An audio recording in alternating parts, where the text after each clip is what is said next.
Well, I'm in Wayzata, Minnesota, just in my van. I'll show you a view real quick.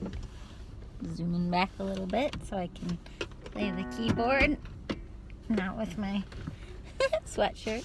But yeah, here's a little trail. There's a lake. Wayzata is absolutely beautiful. Modern times have really messed with my head, I think, because I always loved, like every big city I've lived in, I tended to love like little shops, little restaurants, cafes, all those things. And the more progressive and almost the more divided, or I don't know if it's about whether or not there's a division so much as it's just, I'm really noticing the money aspect of so many of the things that I have always loved and secretly or openly wanted. You know, whether or not I was struggling with healing from trauma because that's what therapists had advised, and years after years and decades unfolding, you know, no one ever said, okay, now you can be done with that and move on to things that people who aren't obsessing over their trauma are doing with their lives. Like, you know, cool, good job. You found the culprit, you know, and you get to move on and be yourself and whatever yourself may be. But sometimes, you know, the solution can become the problem. But maybe there's some sort of Buddhist or Taoist wisdom in there. Maybe the problem can also become the solution. Anyway, someday, maybe, I'll figure out some interesting thing to do with my YouTube channel. Something that's more curated and cultivated, more like farming and less like wildflowers and wild weeds. But maybe I won't. And I mean, I guess I just sort of want you to know that that's a small, if not sometimes large, source of shame for me. And I think it's because of coming from a family that has a lot of success and Midas touch kind of things when it comes to, I don't know, being organized, being financially stable, just a lot of things. And so being an artist, and then on top of that, putting my really prolific, weird, scrappy, creative, expressive, artistic, and meandering vibes out there into the universe so forthcomingly, it's sort of like, it's like taking that shame and drawing it out and making it public. It doesn't eradicate the shame. And I mean, it really depends who I'm around. Nobody's doing anything actively to me, by the way. No one brings up my weirdness. No one brings up my YouTube channel. No one in my family is like, what are you doing? Like, people are very kind to me about my super weird, hard to understand and maybe even hard to defend ways of being. Like, I don't know totally why this is such a strange habit and compulsion. I'm sure it's OCD related. Like, sort of like once you get going and now you're on episode 900 something, but it's not really 900. I started the numbering at 777. And I did that because I had already had like 776 videos online, but some of them were the 365 songwriting challenge, some of them were other things. So I know this isn't normal. I know this isn't compelling video for most people, but I don't know. I think there's just this part of my soul that feels like, why are the ones who are committing suicide or feeling ashamed or feeling small all the time, why are they so often these like soft, sensitive, loving, kind-hearted, kind to their family, kind to their nieces and nephews, kind to each other people? Why are those the ones that are then grappling with shame all the time? And maybe everyone grapples with shame. That could easily be it. But it seems like things like suicide, which, I mean, I considered suicide in my much younger life over some traumatic memories I was having, and then thankfully moved through that and got through that with the help of hotlines and also therapy, although in some cases the therapy did make it worse. It drew it out and then left me alone for a week. And unless you have the money and resources to just be in a facility, that is actually very destructive on your ability to cope with everyday life, because whatever coping strategies you had in place had involved repression. And so then therapy is saying, let's dig it out, but then let's like leave it uncovered week after week after week after week. So I ended up making a lot worse choices during the new pain that was left too exposed all the time. So, and I think that's when I really, I guess I made bad choices before and after that. I don't know. I've always been too loving, too trusting, too open, and also so weird that, a lot of times the people that liked me the best were the ones who loved taking advantage of people. And maybe they didn't even see themselves that way, but bleh. Anyway, you don't have to go back there. That's gross. Okay. I'm gonna play a song. You have a lovely view of a building. I have a view of like a marsh and geese flying across it and a beautiful bridge and trees, and I suppose I could try to split the difference. How's that? Anything? No. How about that? Over my shoulder. You can just look at my shoulder. Why not? Okay.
lots of feelings.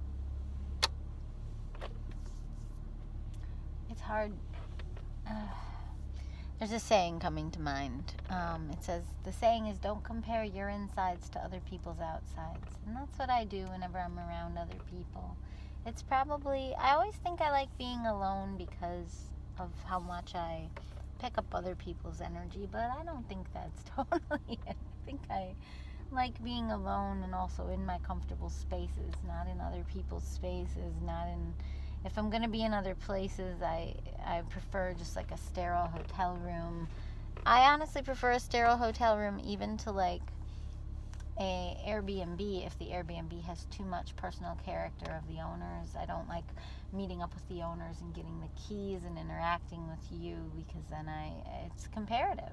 I think I like being alone so much because I am so weird, and I'm so authentically weird and naturally weird, and that's not a brag, it's just, that's an unfortunate thing I've discovered about myself, and I can't even imagine how someone as weird as like Van Gogh or those types of people felt in the world. Like, why are you painting, what's that one guy painting clocks that melted? Not Escher. Brian loves him. Anyway, I'll think of it later probably, but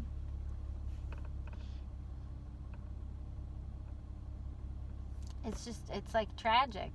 If you wake up to how weird you are, and you didn't want to be weird, and it's not only not a front, but you're actually embarrassed of it because you were teased about it a lot when you were young, or you were ostracized or kicked out of friend groups because of it, and then you come into owning it more and more and more, and you actually start feeling comfortable with it whenever you're alone. Like, I love myself when I'm alone. I have so much fun. I love just being out in nature and writing songs and having fun. Like, that's a good day to me. And exploring ideas, but really just exploring spaces and talking to birds and singing to the sky and being in the sun and just being in love with life and being alive. And it's a very cheap way to entertain myself. I don't go on fancy vacations, no offense to people who do. I don't have the money for that. I can't just go every 6 months or a year and plan some super expensive vacation that I can look forward to. I just try to make every day into a mini vacation. I just try to plan little bits of vacation inside of my life. And you can too, if you like writing songs, or if you like going in nature. And you can get canvas at a dollar store now. Did you know that? Dollar Tree sells little canvases and paint. Like, you could just go to a park and paint what you see, and if you love painting, that will maybe be enough for you. Like, this is enough for me. Like, this is just all I do. And I think I act so embarrassed of my YouTube channel sometimes when I'm around people who don't mention it, and I assume don't understand it and probably don't watch it. And I don't know why I act so embarrassed, because this is really just, it's like I'm living out some weird love affair with my own joy and my own love of nature and free things and trees and hugging and stuffed animals and just being a person, like not needing to have fancy things, not needing to add problems to the planet or division, and caring about people who have less than me, but not having the strength maybe of character or just the strength of physical effort in the world to like go out and like do things like build houses. Like, I can barely even clean my own house, And maybe this is all just a giant form of stress relief, and maybe this is selfish too. But I think there are ways to be quietly selfish in the world versus like grandly. Like, maybe if you're a person who's dumping oil in the oceans, maybe you also should donate $1 million to charities, So I think for whatever extreme greed there is in the world, it maybe needs to be balanced by extreme selflessness. And I feel like I'm trying to find a middle, because I'm overwhelmed by people and life situations and everything. I just cry. Like, I cry when I go try to help. I just cry. I don't know.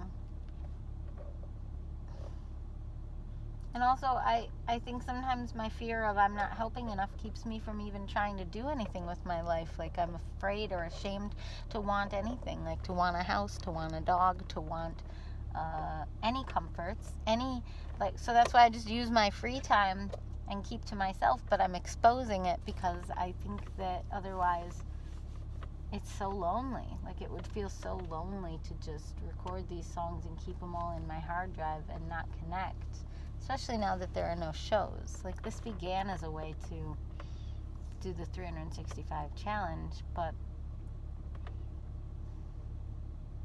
it's really illuminated the ways that I used to feel very lonely in my creative life.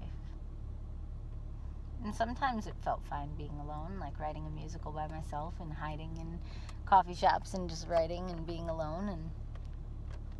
But other times it always made me resentful, other times, where it was like, you know, I would do all this with my life, and then I would notice the people around me, if I wanted to, like, talk about it or hope that they would be curious, I would notice they just weren't that interested in hearing about my creative life. And so I was like, well, I can't just walk around like a big ball of resentment that other people aren't necessarily interested in my creative life. And so rather than expecting the people closest to me, like best friends or family members or anyone, expecting them to find any of this interesting, I just put it up online. And that way people who are maybe more like me, who would naturally like me rather than anyone else having to fake it. It's kind of like, you know, if you're into theater and you want to go see plays all the time and talk about plays all the time and perform in plays all the time and direct plays all the time, but then you're mad at your friends who don't even like theater for not, like, showing up enough for it, like, rather than being appreciative for the 1 or 2 plays a year they do go see. It's like, and I don't mean that to be a dig at theater people, I'm just saying, like, it came off that way, I apologize. I see it as, like, I've seen that story play out before, where, like, someone doesn't understand why someone's not supporting them. It's like they're supporting you. They love you, but they don't support, or they don't like the same things you like. So a lot of people who are close to me don't like this same sort of constant, free-spirited, creative kind of thing. They don't get something out of that. It doesn't inspire them in their life.